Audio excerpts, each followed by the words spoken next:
This is a recording of the 1001 Nights, commonly known as the Arabian Nights. Introduction. In the name of God, the compassionate, the merciful, praise be to God, the beneficent King, the creator of the universe, who hath raised the heavens without pillars and spread out the earth as a bed.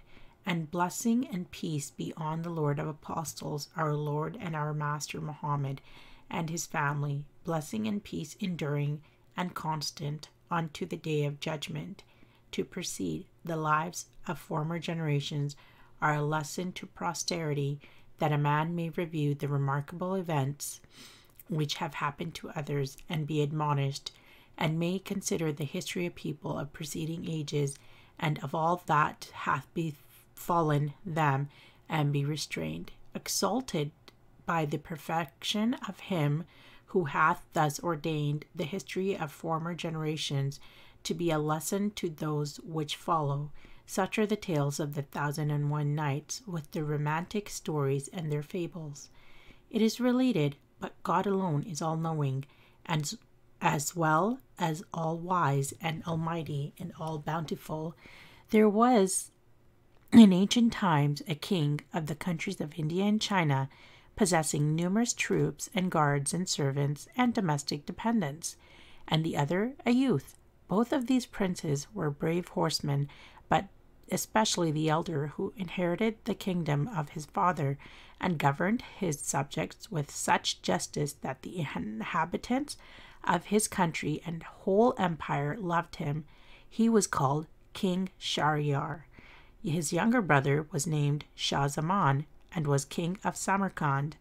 The administration of their governments was conducted with rectitude, each of them ruling over his subjects with justice during a period of 20 years with the utmost enjoyment and happiness. After this period, the elder king felt a strong desire to see his brother, and ordered his vizier to repair to him and bring him. Having taken the advice of the vizier on this subject, he immediately gave orders to prepare handsome presents, such as horses adorned with gold and costly jewels, and mamluks, and beautiful virgins, and expensive stuffs. He then wrote a letter to his brother, expressive of his great desire to see him, and having sealed it and given it to the vizier together with the presents above mentioned, he ordered the minister to strain his nerves and tuck up his skirts, and use all expedition in returning.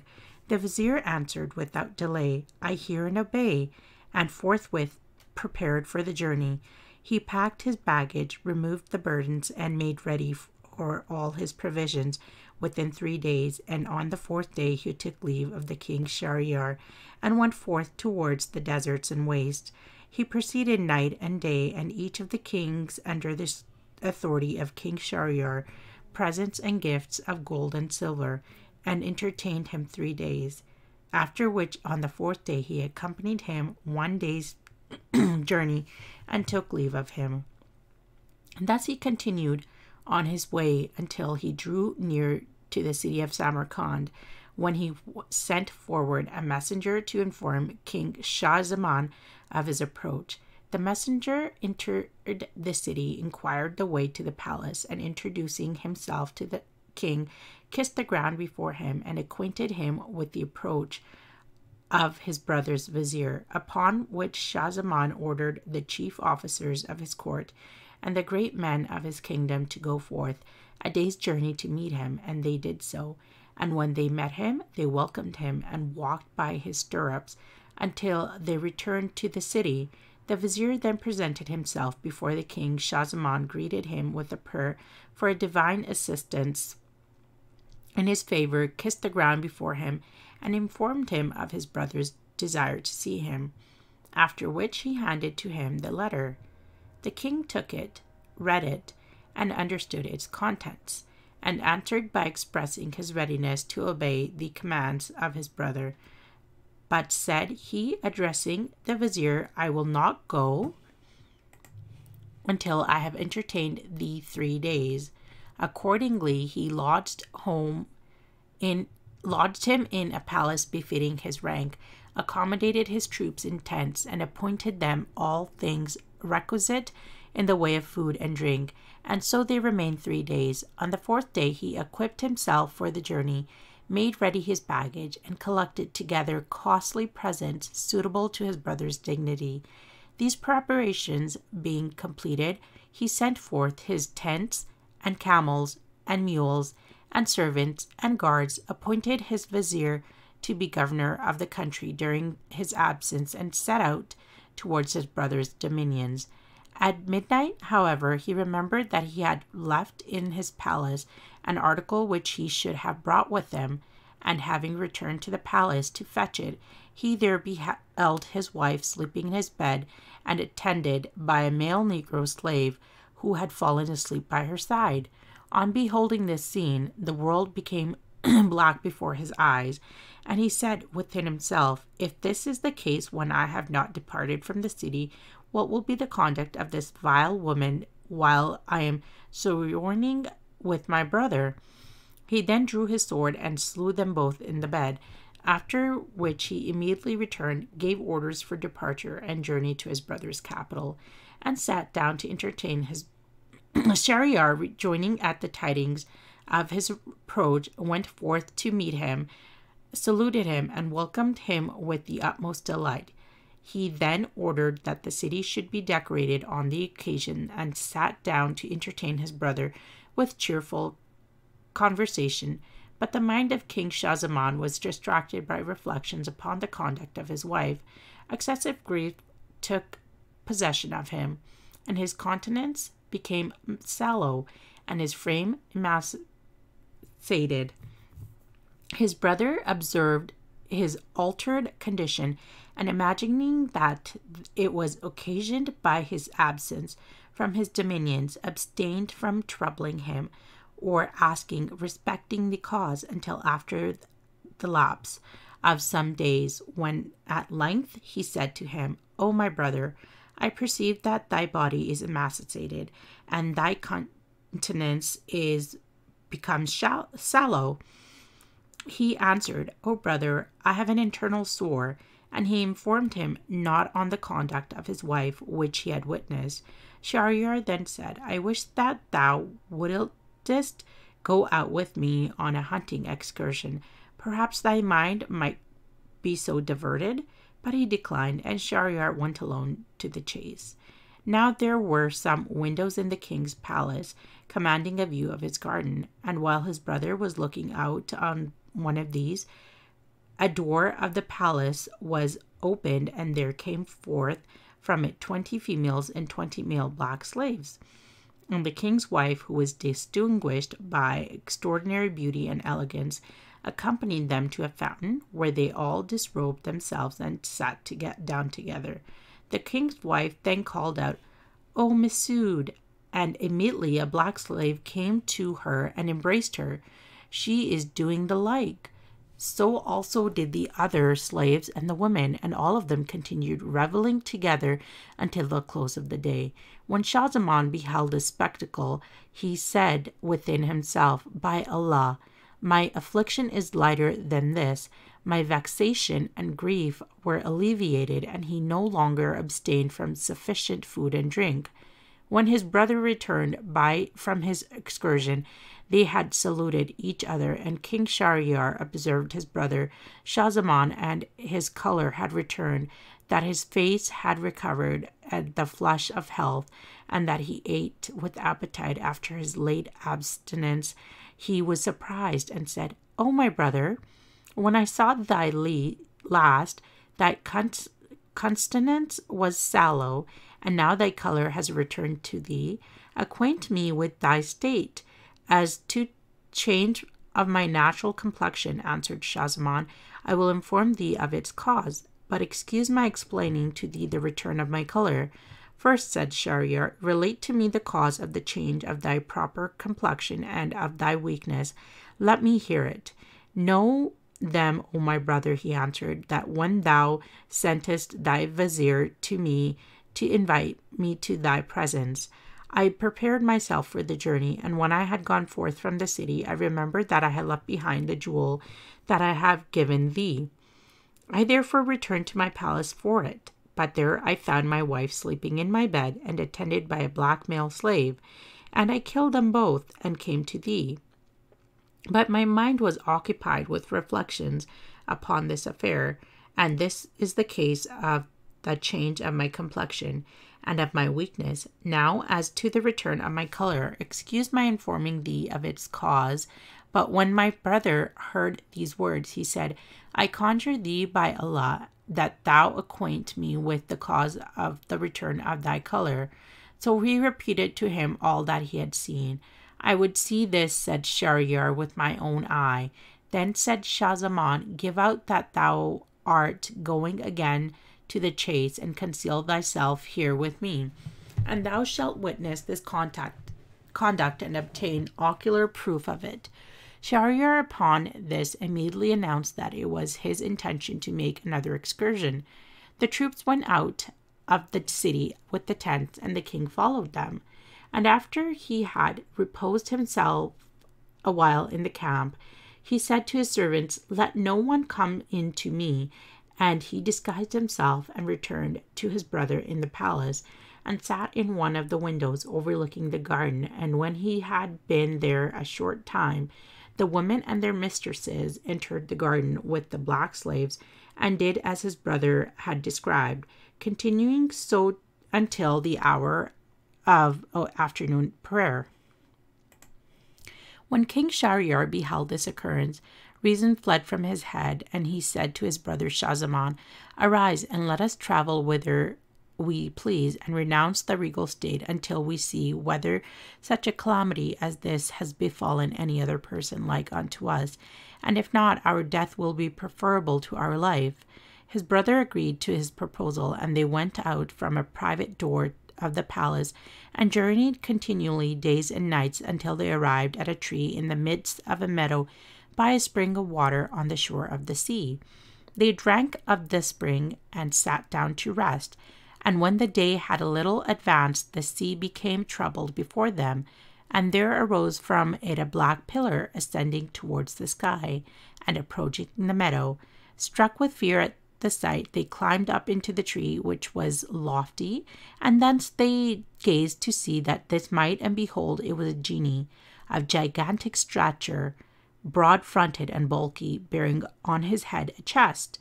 He landed and came to the tree into which the two kings had climbed, and having seated himself beneath it, opened the chest and took out it another box, which he also opened, and there came forth from it a young woman, fair and beautiful like the shining sun.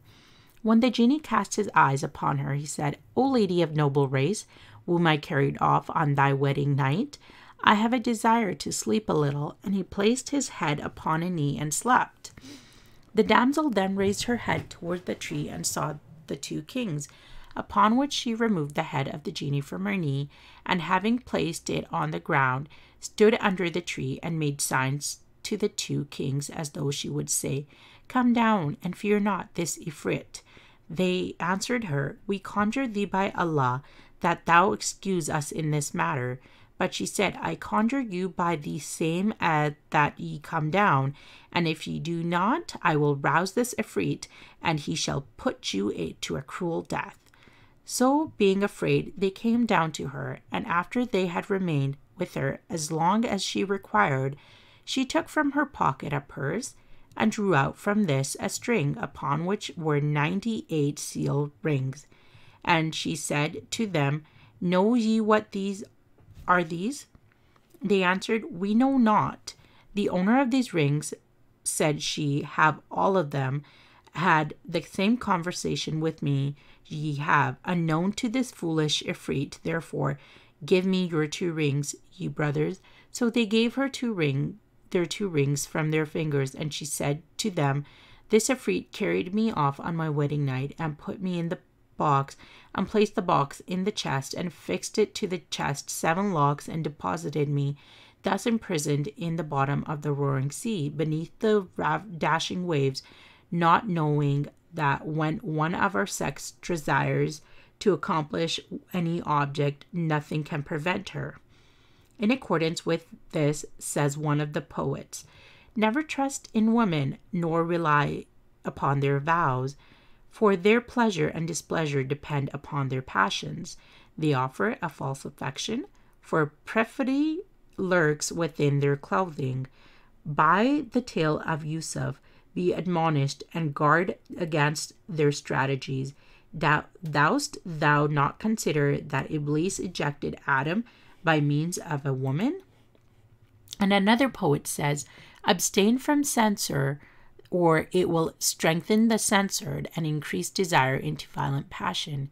If I suffer such passion, my case is but the same as that of many a man before me. For greatly indeed to be wondered at is who hath kept himself safe from woman's artifice.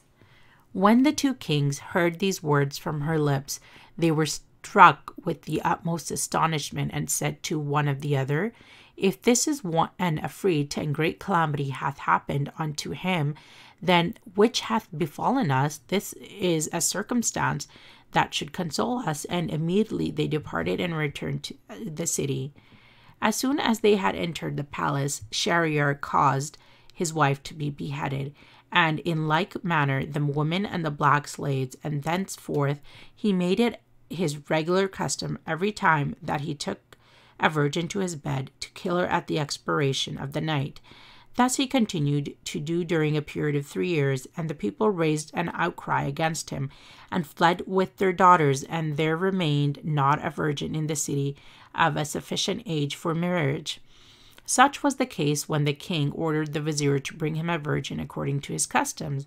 And the vizier went forth and searched, and found none.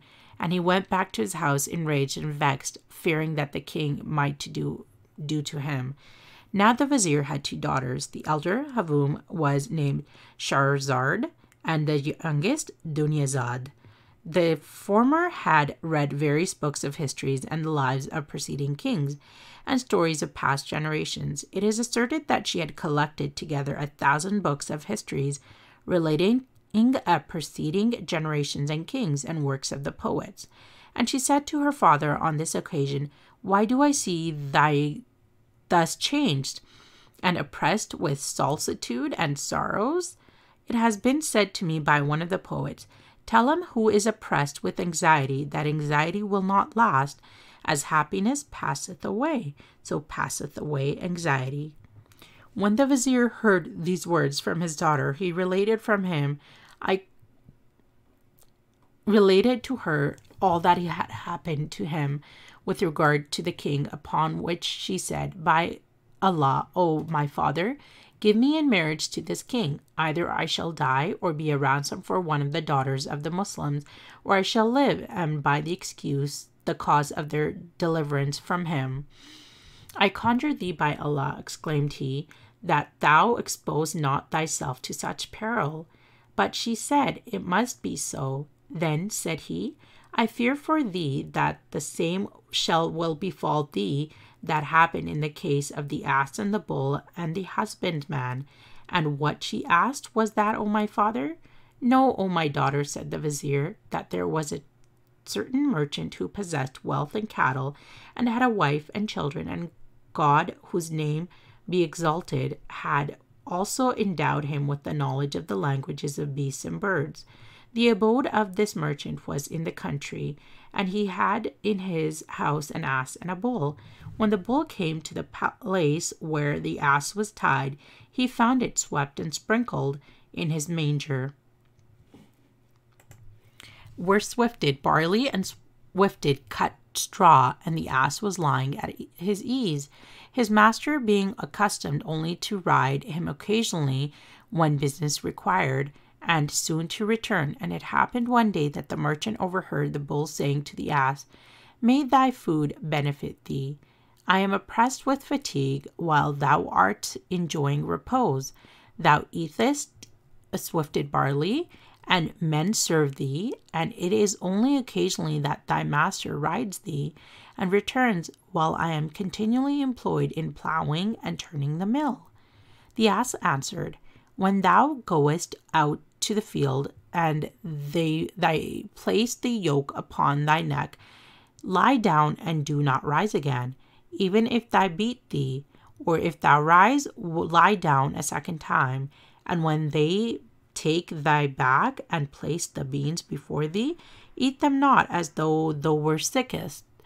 Abstain from eating and drinking a day or 2 days or 3, so shalt thou find rest from trouble and labor. Accordingly, when the driver came to the bull with his fodder, he ate scarcely any of it. And on the morrow, when the driver came again to take him to plow, he found him apparently quite infirm. So the merchant said, Take the ass and make him draw the plow in his stead all the day. The man did so, and when the ass returned at the close of the day, the bull thanked him for the favor he had conferred upon him by relieving him of the trouble of that day. And the ass returned him no answer, for he repented most grievously. On the next day the plowman came again and took the ass, and plowed with him till evening.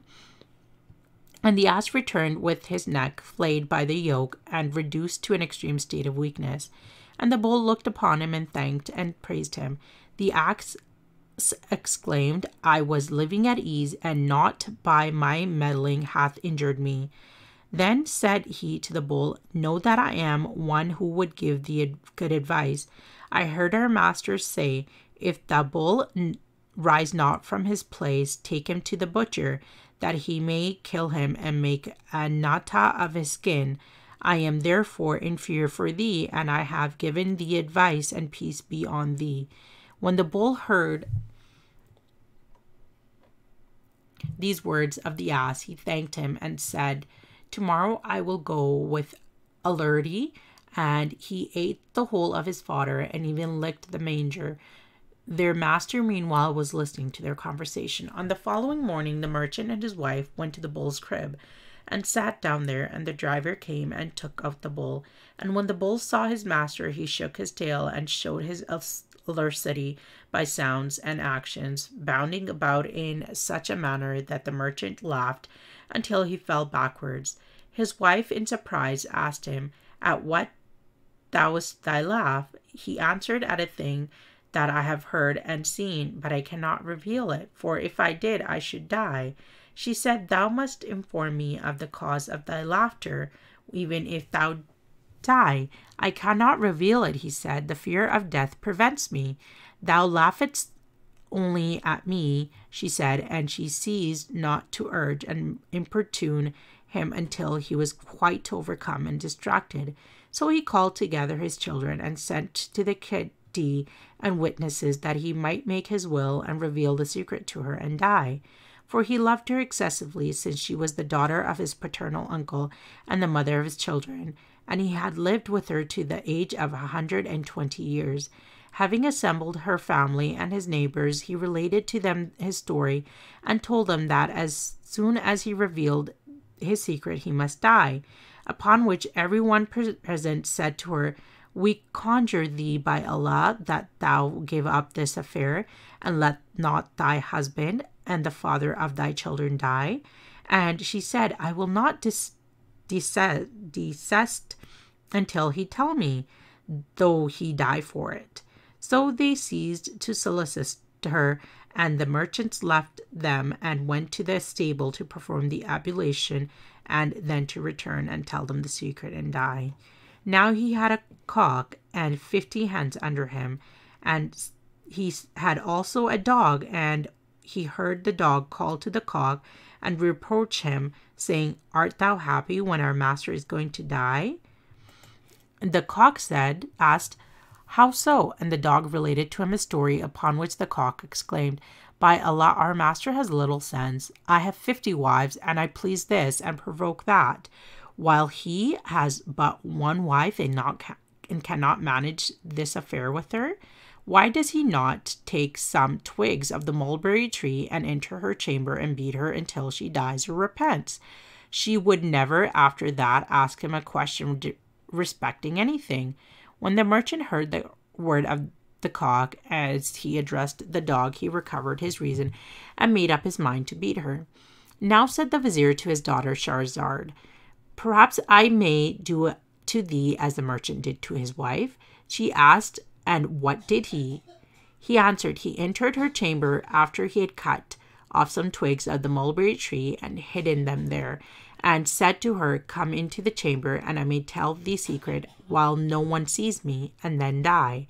And when she had entered, he locked the chamber door upon her and beat her until she became almost senseless and cried out, "I repent." And she kissed his hand and his feet and repented and went out with him.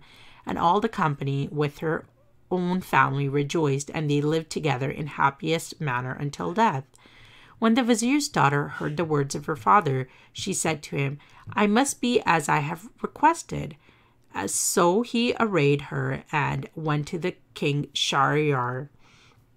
Now she had given directions to her younger sister, saying to her, "When I have gone to the king, I will send to request thee to come. And when thou comest to me and seest a convenient time, do thou say to me, 'O my sister, relate to me some strange story to beguile our waking hour.' And I will relate to thee a story that shall, if it will be the will of God, be the means of procuring deliverance." Her father and the vizier then took her to the king, who, when he saw him, was rejoiced, and said, "Hast thou brought me what I desired?" He answered, "Yes."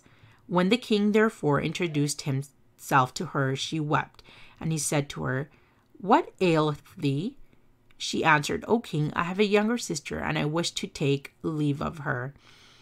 So the king sent to her, and she came to her sister and embraced her and sat near the foot of the bed. And after she had waited for a proper opportunity, she said, "By Allah, O my sister, relate to us a story to beguile the waking hour of our night." "Most willingly," answered Shahrazad, "if this victorious king permits me." The king, hearing these words and being restless, was pleased with the idea of listening to the story. And thus, on the first night of the 1001, Shahrazad commenced her recitations.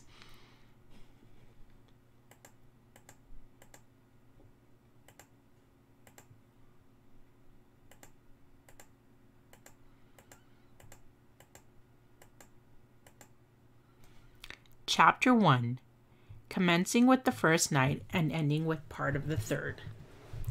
The story of the merchant and the genie.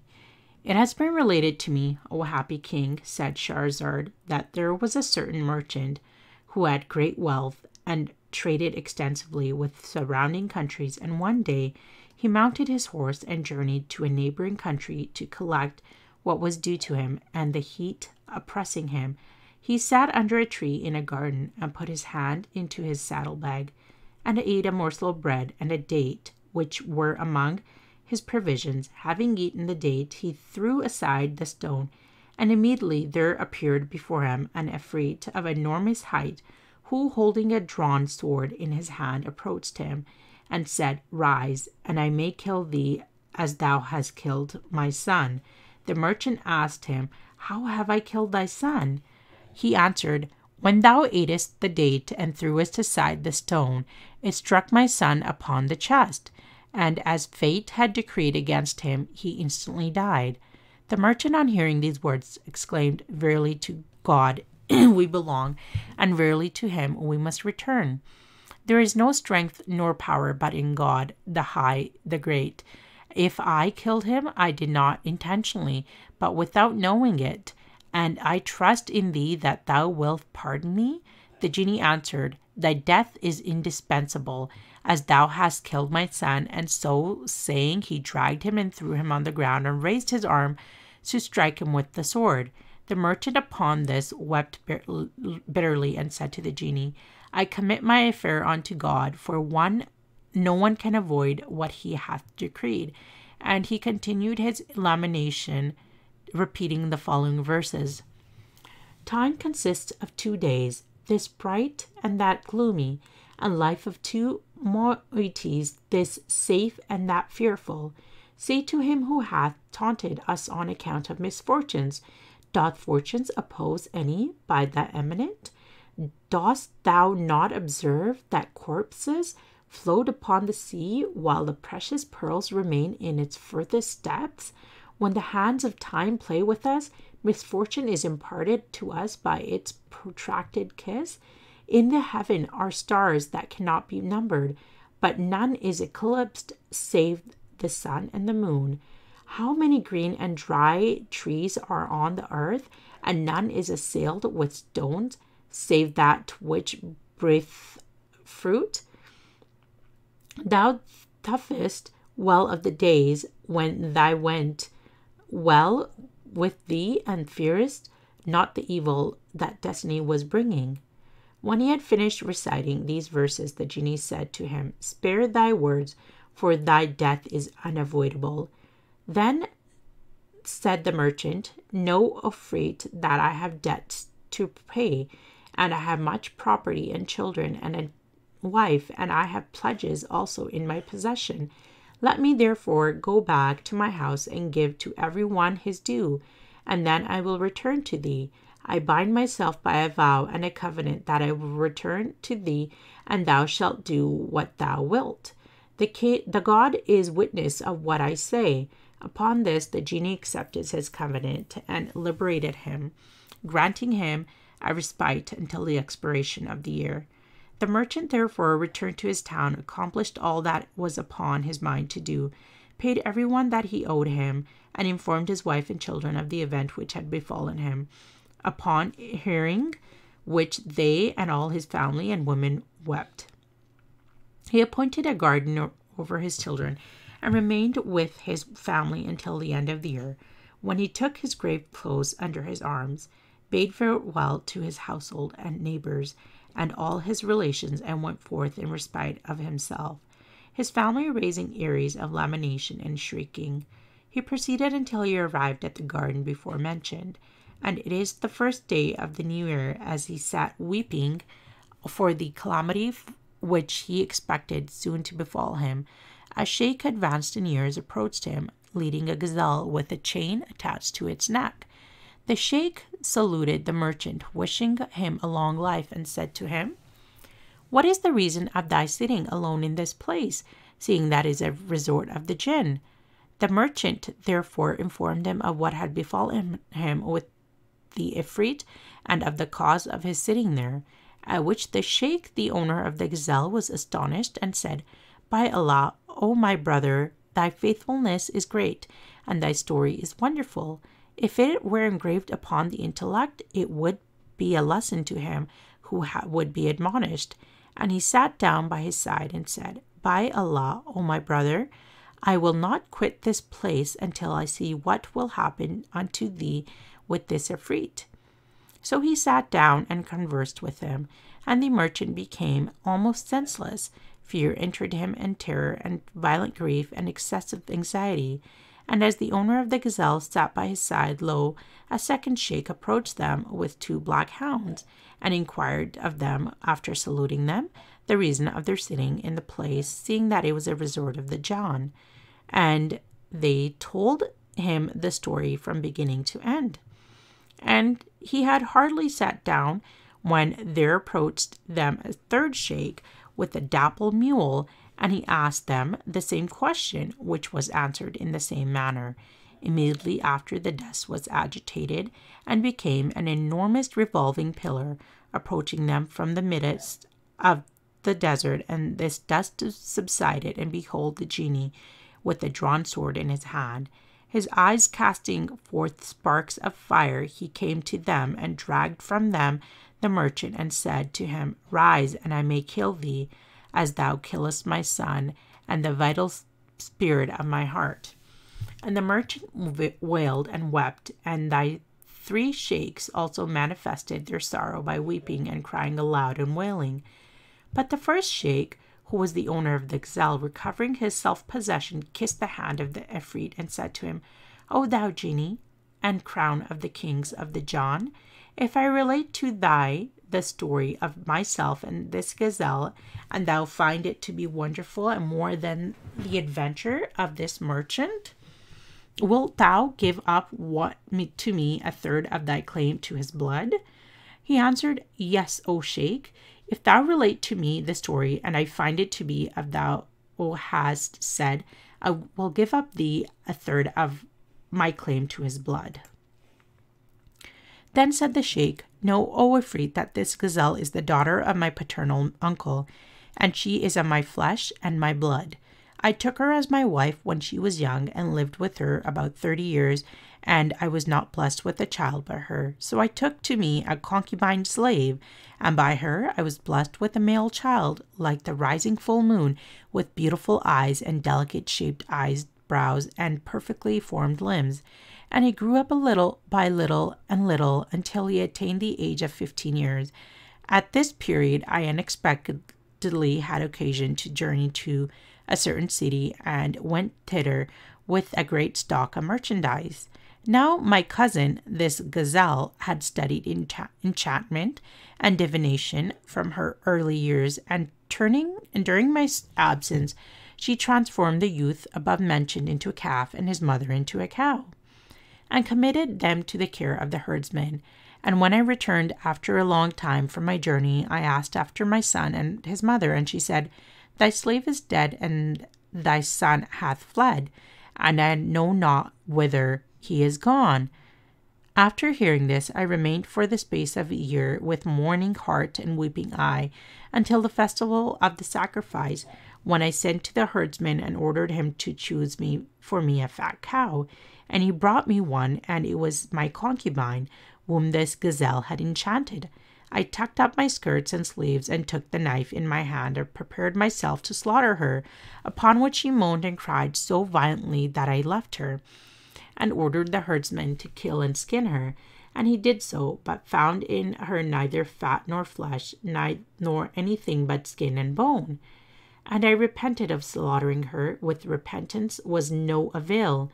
I therefore gave her to the herdsman, and said to him, "Bring me a fat calf." And he brought me my son, who was transformed into a calf. And when the calf saw me, he broke his robe, and came to me, and fawned upon me, and wailed and cried, so that I was moved with pity for him. And I said to the herdsman, "Bring me a cow, and let this." Here Shahryar perceived the light of morning, and discontinued the recitation with which she had been allowed thus far to proceed. Her sister said to her, "How excellent is thy story, and how pretty, and how pleasant, and how sweet!" But she answered, "What is this in comparison with that which I will relate to the next night, if I live and the king spare me?" And the king said, "By Allah, I will not kill her until I hear the remainder of story." Thus they pleasantly passed the night until the morning, when the king went forth to his hall of judgment, and the vizier went thither with the grave clothes under his arm. And the king gave judgment, and invested and displaced until the close of the day, without informing the vizier of that which had happened. And the minister was greatly astonished. The court was then dissolved, and the king returned to the privacy of his palace. On the second and each succeeding night, Shahrazad continued so to interest King Shahryar by her stories as to induce him to defer putting her to death, in expectation that her fund of amusing tales would soon be exhausted. And as this is expressed in the original work in nearly the same words of the close of every night, such repetitions will in the present translation be omitted. When the sheikh continued, Shahrazad observed the tears of the calf. His heart sympathized with them, and he said to the herdsman, "Let this calf remain with the cattle." Meanwhile the genie wondered at this strange story, and the owner of the gazelle thus proceeded, "O Lord of the King of the Jann, while this happened, my cousin the gazelle looked on and said, 'Slaughter this calf, for he is fat.' But I could not do it. So I ordered the herdsman to take him back, and he took him and went away. I was sitting on the following day. He came to me and said, 'O my master, I have to tell thee something that thou wilt be rejoiced to hear, and a reward is due to me for bringing good news.' I answered, 'Well,' and he said, 'O merchant, I have a daughter who learned enchantment in her youth from an old woman in our family. And yesterday, when thou gavest me the calf, I took him to her, and she looked at him and covered her face and wept, and then laughed and said, O my father, hath my condition become so degraded in thy opinion that thou bringest me strange men? Where, said I, are any strange men, and wherefore didst thou weep and laugh?' And she answered that this calf that is with thee is the son of our master, the merchant, and the wife of our master hath enchanted both him and his mother, and this is the reason of my laughter. But as to the reason of my weeping, it is on account of his mother, because his father had slaughtered her. And I was excessively astonished at this, and I scarcely was I certain that the light of morning had appeared when I hastened to inform thee. When I heard, O genie, the words of the herdsman, I went forth with him, intoxicated without wine, from the excessive joy and happiness that I received, and arrived at his house, where his daughter welcomed me and kissed my hand, and the calf came to me and fawned upon me. And I said to the herdsman, Daughter, is that true which thou hast said respecting this calf? She answered, Yes, O my master. He is verily thy son, and the vital spirit of thy heart. O maiden, said I, if thou wilt restore him, all the cattle and other property of mine that thy father hath under his care shall be thine. Upon this she smiled and said, O my master, I have no desire for the property unless on two conditions. The first is thou shalt marry me to him, and the second that I shall enchant her who enchanted him, so restrain her. Otherwise I shall not be secure from her artifice. On hearing, O genie, these her words, I said, and thou shalt have all the property that is under the care of thy father besides. And as to my cousin, even her blood shall be lawful to thee. So when she heard this, she took a cup and filled it with water, and repeated a spell over it, and sprinkled it with the calf, saying to him, If God created thy a calf, remain in this form, but be not changed. But if thou be enchanted, return to thy original form by permission of God, whose name be exalted, upon which he shook and became a man. And I threw myself upon him, and I said, I conjure thee by Allah, that thou relate to me all that my cousin did to thee and to thy mother. So he related to me all that had happened to them both, and I said to him, O my son, God hath given thy one to liberate thee and to avenge thee. And I married to him, O genie, the herdsman's daughter, after which she transformed my cousin into this gazelle. And as I happened to pass this way, I saw this merchant, and I asked him what had happened to him, and when he had informed me, I sat down to see the result. This is my story, the genie said. This is a wonderful tale, and I give up to thee a third of my claim to his blood. The second sheikh, the owner of the two hounds, then advanced and said to the genie, If I relate to thee the story of myself and these hounds, and thou find it to be like the manner wonderful, wilt thou remit to me also a third of thy claim of the blood of this merchant? The genie answered, Yes. Then said the sheikh, Know, O Lord of the kings of the Jann, that these two hounds are my brothers. My father died and left us 3,000 pieces of gold, and I opened a shop to sell and buy. But one of my brothers made a journey with a stock of merchandise, and was absent from us for the space of a year with the caravans, after which he returned destitute. And I said to him, Did I not advise thee to abstain from traveling? But he wept and said, O my brother, God, to whom be ascribed all might and glory, decreed this event, and there is no longer any profit in these words. I have nothing left. So I took him on into the shop, and then went with him to the bath, and clad him in a costly suit of my own clothing. After which we sat down together to eat, and I said to him, O my brother, I will calculate the gain of my shop during the year, and divide it, exclusive of the principal, between me and thee. Accordingly, I made the calculation, and found my gain to amount to 2,000 pieces of gold, and I praised God, to whom he ascribed all might and glory, and rejoiced exceedingly, and divided the gain in 2 equal parts between myself and him. My other brother then set forth on a journey, and after a year returned in the like condition, and I did unto him as I did done to the former. After this, when we had lived together for some time, my brothers again wished to travel, and were desirous that I should accompany them, but I would not. What, said I, have ye gained in your travels that I should expect to gain? They importuned me, and I would not comply with their request. and we remained selling and buying in our shops a whole year, until, however, they persevered in proposing that we should travel, and I still refused until after the lapse of 6 entire years, when at last I consented and said to them, "O my brothers, let us calculate what property we possess." We did so and found it to be 6,000 pieces of gold, and I then said to them, "We will bury half of it in the earth, and it may be of service to us if any misfortune befall us, in which case each of us shall take 1,000 pieces with which to traffic." "Excellent is thy advice," said they. So I took the money and divided it into 2 equal portions and buried 3,000 pieces of gold, and of the other half I gave each of them 1,000 pieces. We then prepared merchandise and hired a ship and embarked our goods and proceeded on our voyage for the space of a whole month, at the expiration of which we arrived at a city where we sold our merchandise, and for every piece of gold we gained 10. And when we were about to set sail again, we found on the shore of the sea a maiden clad in tattered garments, who kissed my hand and said to me, "O my master, art thou possessed of charity and kindness? If so, I will requite thee for them." I answered, "Yes, I have all those qualities, thou requite me not."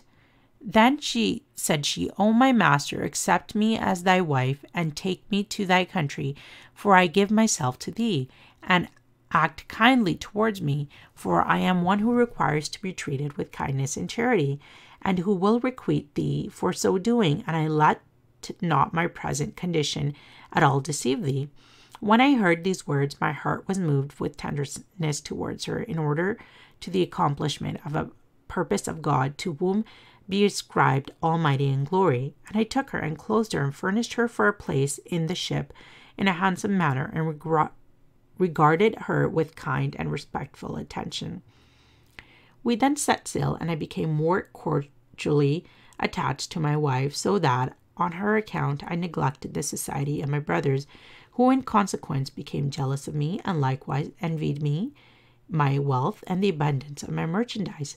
Casting the eyes of covetousness upon the whole of the property, they therefore consulted together to kill me and take my wealth, saying, "Let us kill our brother, and all the property shall be ours."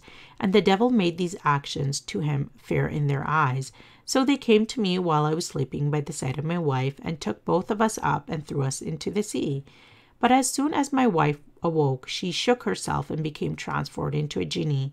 She immediately bore me away and placed me away on an island for a while, disappeared. In the morning, however, she returned and said to me, "I am thy wife who carried thee and rescued thee from death. By permission of God, whose name be exalted, know that I am a genie. I saw thee, and my heart loved thee for the sake of God. For I am a believer in God and his apostle. God favor and preserve him. I came to thee in the condition in which thou sawest me, and thou didst marry me. And see, I have rescued thee from drowning, but I am incensed against thy brothers, and I must kill them." When I heard her tale, I was astonished, and thanked her for what she had done. But said I, as the destruction of my brothers, it is not what I desire. I then related to her all that had happened between myself and them from first to last, and when she had heard it, she said, "I will this next night fly to them and sink their ship, and destroy them." But I said, "I conjure thee by Allah that thou do it not. For the author of the proverb saith, O thou benefactor of him who hath done evil, the action that he hath done is sufficient for him. Besides, they are at all events my brothers." She still, however, said they must be killed, and I continued to perpetuate her towards them. And at last she lifted me up and soared through the air and placed me on the roof of my house. Having opened the doors, I dug up what I had hidden in the earth, and after I had saluted my neighbors and bought merchandise, I opened my shop. And in the following night, when I entered my house, I found these 2 dogs tied up in it. And as soon as they saw me, they came to me and wept and clung to me. But I knew not what had happened until immediately my wife appeared before me and said, "These are thy brothers." And who said I hath done this unto them? She answered, I sent to my sister, and she did it, and though they shall not be restored until after the lapse of 10 years.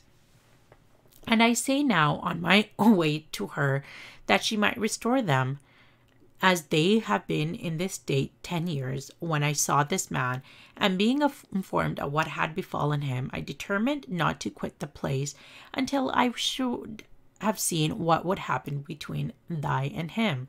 This is my story. Verily, said the genie, it is a wonderful tale, and I give up to thee a third of the claim, and I had to his blood on account of this offense. Upon this, the third sheikh and the owner of the mule said to the genie as to him, break not my heart. I relate to thee nothing more than this. The story of the third sheikh and the mule. The mule that thou seest was my wife. She became enamored of a black slave, and then I discovered her with him, and I took a mug of water, and having uttered a spell over it, sprinkled me and transformed me into a dog. In this state I ran to the shop of a butcher, whose daughter saw me, and being skilled in enchantment, restored me to my original form, and instructed me to enchant my wife in the manner thou beholdest. And now I hope that thou wilt remit to me also a third of the merchant's offense. Divinely was he gifted, who said, so good even on an unworthy soil, for it will not be lost wherever it is sown. When the sheikh had thus finished his story, the genie shook with delight and remitted the remaining third of his claim to the merchant's blood. The merchant then approached the sheikhs and thanked them, and they congratulated him on his safety, and each went his way. But this, said Shahryar, is not more wonderful than the story of the fisherman. The king asked her, and what is the story of the fisherman? She related it as follows.